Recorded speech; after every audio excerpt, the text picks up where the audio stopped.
Hi, I'm Max, and today we're going to be looking at one of the most dangerous LEGO pieces in the world, the LEGO Legends of Chima Speed Oars Flywheel. Now that's not the most catchy name in the world, but the one on Bricklink is a lot longer, and I thought I'd just call it that just for, simplicity purposes. This piece is incredibly unique, with a Technic bracket, essentially, and a metal wheel with a rubber tire. Most LEGO wheels don't look anything like this, and generally we don't have attached wheels. That's not something we do anymore.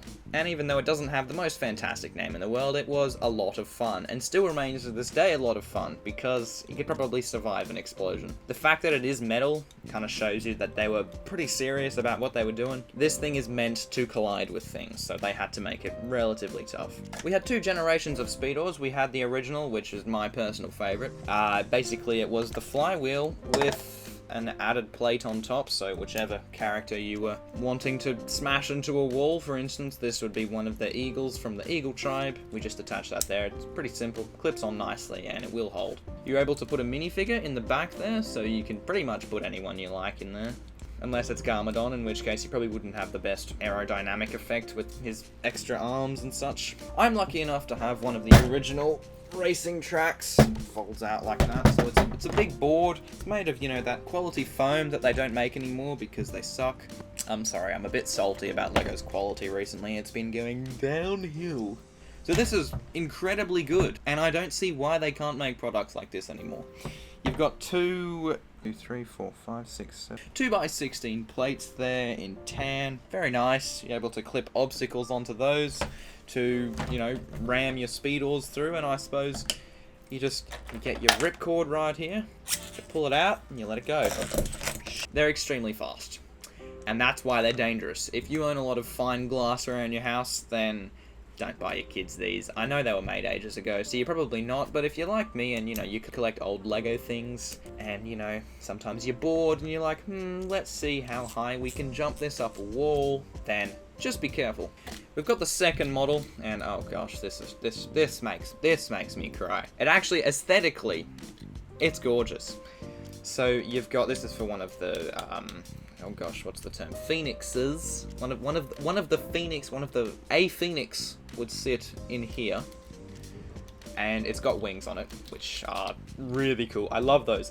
It looks great, and that's the thing about it. I want to say that it's good, but it's just not very aerodynamic. And you think, oh, it's shaped like a bird. Birds fly. That should be aerodynamic, but not really. See, the thing is, the front is fine.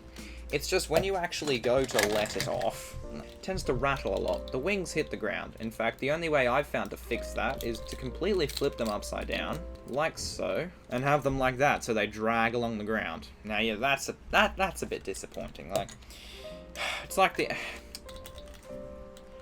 they made a lot of these, and I think they're really pretty. The first one, again, my favorite.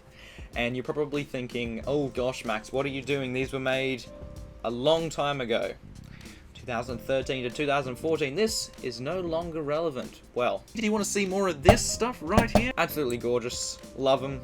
Fantastic. I'm actually lucky enough to have a packaged one here. This is Leonidas, the guy that always had he was very relaxed.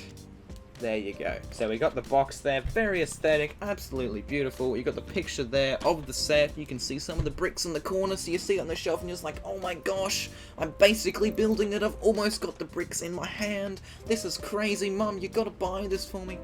Marketing. So you got your obstacle right there, Speedo in the middle. You've actually got the physical Speedo, one of these babies right over here in the plastic. I'm gonna bring that up so my autofocus picks it up. There we go. And that was the catch. You could see it, and it was basically there. You could feel yourself pulling the ripcord out of the Speedo and just feeling the power in your hand like you were a god. Once again, marketing. Got some trading cards there.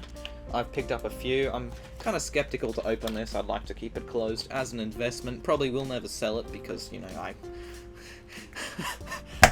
probably cry if I did that.